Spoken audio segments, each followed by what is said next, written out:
ABC's Jonathan Karl appeared yesterday on MSNBC with Jen Psaki and brought with him some extraordinary audio recordings of conversations that he had with Donald Trump. I'm going to play some of these conversations for you. And the first clip is completely and utterly off the wall. And in this clip, let's just play. I don't even understand how to explain this to you. Trump seems to really believe that there's a path for him to be reinstated president. This is after he's left office. This is after Joe Biden is president of the United States. We continue to talk about who are the true believers, who are the ones just saying this stuff. Earlier in the show, I told you I believe Carrie Lake is not a true believer. I think she's I believe in saying whatever I need to say in order to get attention from people. And maybe that's that Trump won, maybe it's not. Mike Pillow, I've said I think is probably a true believer. With Trump, it's harder to know. But here is a recording in which Trump genuinely seems to be saying he believes there's a way for him to be reinstated president just in the middle of a presidential term. Take a look. 6 months after Biden's inauguration, seemed to think that he could be reinstated. And we have a little audio from your interview we're going to play, and then I want to talk to you about it.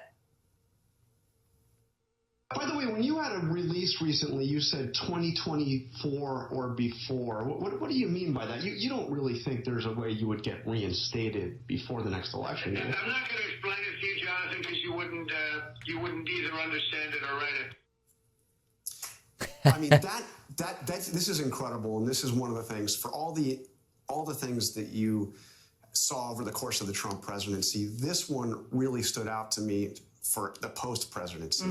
Mike Lindell, the My Pillow, election denying, guy, he was out saying that Trump was going to be reinstated, and he had an oddly specific date. He said August 13th. This was right before that, shortly before. And this was right before that. I figured this was like a QAnon wacky thing that was out there.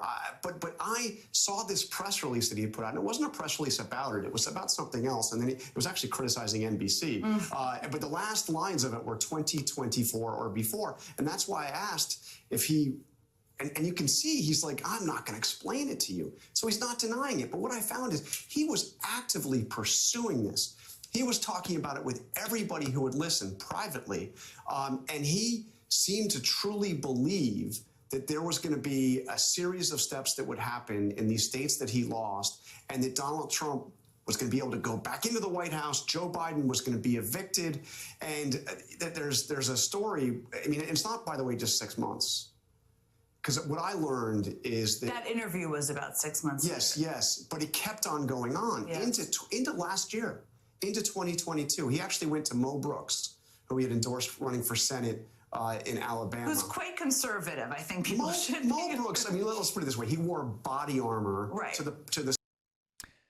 This is, you could really forget everything else that Donald Trump did just on the basis of that and that belief that Biden's president, but they might be able to go and get me back into the Oval Office somehow. They might be able to do it somehow. I don't exactly know how.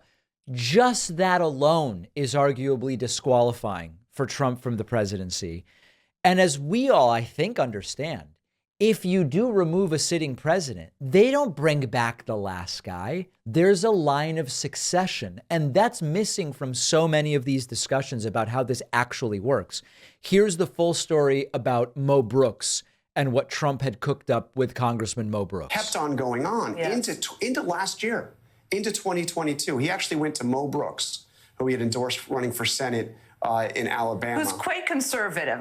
By the way, I disagree with Jen Psaki. Mo Brooks, there's nothing conservative about Mo Brooks. He's an extremist ideologue. There's nothing conservative about him, but okay. I think people should. Mo Brooks, I mean, let's put it this way. He wore body armor to the speech outside the White House on January 6th. He was the first guy to lead the objections in Congress to Biden's certification. So anyway, Mo Brooks, he called Mo Brooks up, and again, on an unannounced call, and Mo Brooks told me he picked it up, and he made a series of 4 demands of him. And the demands were all related to this reinstatement thing. He wanted Brooks to go out and call on Biden to be removed from the White House, call for a rerunning of the election, Insane. and and for Trump to be reinstated as president. And Mo Brooks, again, in a pretty extreme Trump diehard, said, no, that's unconstitutional. I can't do it. And Trump then a few days later withdrew his endorsement. But this is what was going on. He really thought that something was going to happen, the cyber ninjas audit in Arizona and everything else, that it was all going to come to this big culminating moment. This is based on actual conversations with Trump.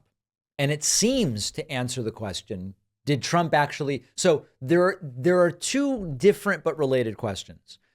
Did Trump really think he won? The answer might be no.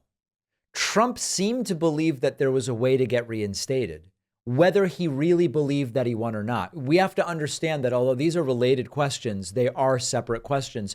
Trump might have believed he lost, but that he still could figure out a way to get back in the Oval Office. This alone, there are 10,000 other reasons why Trump has no business being president. This alone would be a reason Trump has no business being president. One more clip from this interview. Trump, I guess, denied to Jonathan Karl that he threatened to leave the Republican Party and run independent. It was pretty widely reported at the time, but here Trump says, I didn't do that. When you got on the plane, you got a call from Ronna McDaniel. Do you recall that phone conversation? No. Because you What did she say? What did she say? That you told her you were going to leave the Republican Party.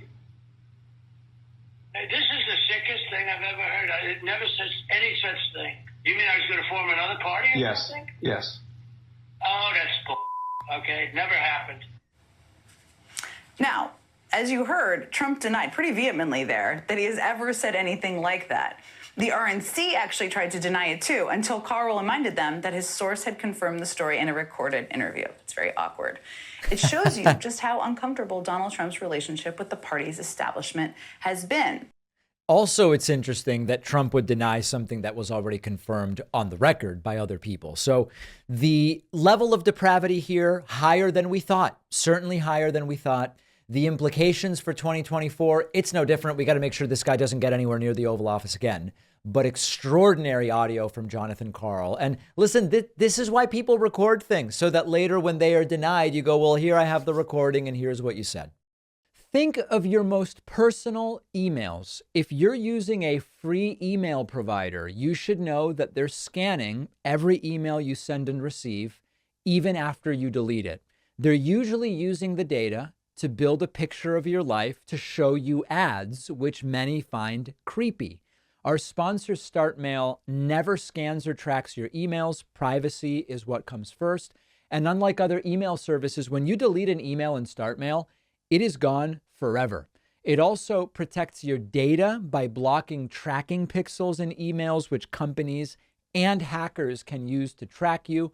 You can create unlimited email aliases to protect your identity and cut down on spam. You can encrypt every email you send, even if the recipient isn't using encryption. StartMail gives you 20 gigs of storage. That's more than you get on Gmail.